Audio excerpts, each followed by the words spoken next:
Jaunaties portalas 2026 sausio 18 diena, antra dalis. Paslėpta tiesa. Portalas neturi valios. Jis nepasirenka už tave. Jis net netikrina, ar esi gera, ar teisinga, ar dvasiškai pasiruošusi. Jis tiesiog veikia kaip ypač jautrus mikrofonas.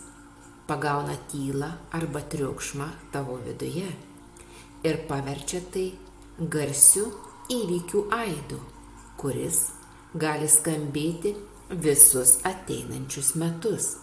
Ir čia svarbiausia taisyklė, kurios daug kas nesupranta. Portalas veikia ne su norų sąrašais, jis veikia su tavo būsena. Būsena tai kuras. Tai vidinė navigacijos kryptis, iš kurios tu pradedi judėti. Jeigu žmogus yra deficito būsenoje, jis gali norėti resursų, kiek tik nori. Tačiau sistema užfiksuos ir sustiprins būtent trūkumą. O jei tu transliuoji dėkingumą ir vidinį perteklių, portalas išplečia būtent šį signalą. Rezultatai bus visiškai priešingi. Sausio 18 svarbu ne tai, ką tu ištari. Svarbu, kokiu dažniu vibruoja tavo sistema. Tai nėra sekundinė emocija, kuri sužimba ir užgesta. Tai tavo gilus bazinis fonas, iš kurio tu žiūri į ateitį. Yra 3 būsenos, su kuriomis žmonės prieina ir pereina portalą. Ir tik viena iš jų yra darbinis prieigos kodas.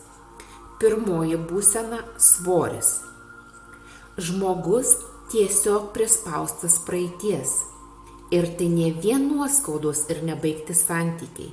Tai aktyvūs foniniai procesai, kurie nuolat valgo tavo vidinę energiją. Klaidos, už kurias save baudi, mintys, kurios sugrįžta vėl ir vėl. Ryšiai, įsitikinimai, idėjos, kurios seniai nebetarnauja, bet vis dar užima vietą tavo sistemoje. Ir čia esmė.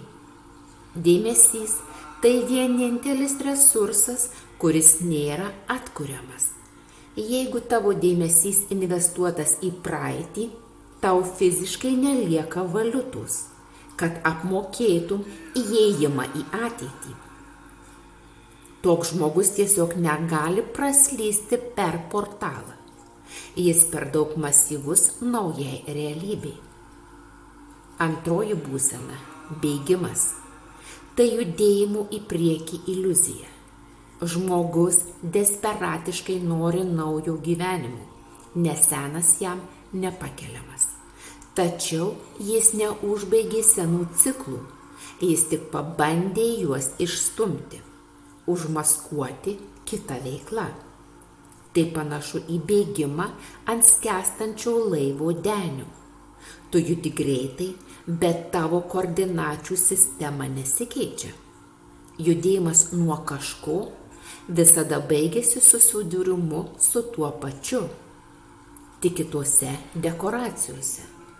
Bėgimo būsenoje žmogus pralekia portalą visų greičiu, net nepastebėdamas įėjimų, nes jau fokusas nukreiptas atgal į tai, nuo ko jis bėga. Trečioji būsena – pusiausvyros taškas. Tai čia ir dabar. Būsena išvalyta nuo priemaišų. Šiame taške nėra nervingos skubos, nėra ir sunkaus laukimo, kad tuoj vėl skaudės. Yra tik ramus buvimas. Ir sistemos pasirengimas priimti naujas konfigūracijas. Tai ir yra nulinis lygis.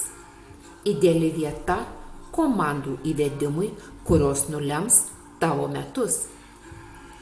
Ir svarbiausia, tu pereini portalą ne todėl, kad nusipelnei, tu pereini todėl, kad tam tikrų momentų nustoji pati pats sau trukdyti.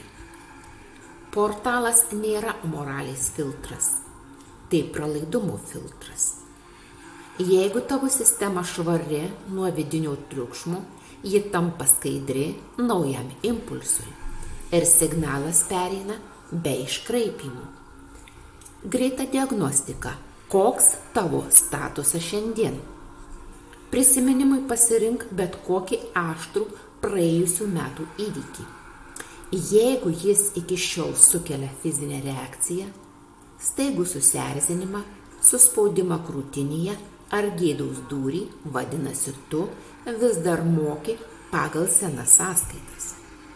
Tu tiesioginė prasme investuoji savo dabartinį gyvenimą į mirusį laiko tašką, palaikydamas destruktyvaus archyvo veikimą. Dabar pažvelk į ateitį. Jeigu mintis apie pokyčius atneša palengvėjimą, tai ženklas, kad tu bandai pabėgti iš dabartinės aplinkybių kameros. O jeigu jauti ramų, beveik sausą laukimą, be isterijos, be depresijos, tu pasiruošusi kūrybai. Tęsinys 3 dalyje. Ten atskleisiu, kaip per kelias minutės pereiti į prieigos kodą ir ką tiksliai daryti jaunaties portalų lange. Likite su mano kanalu.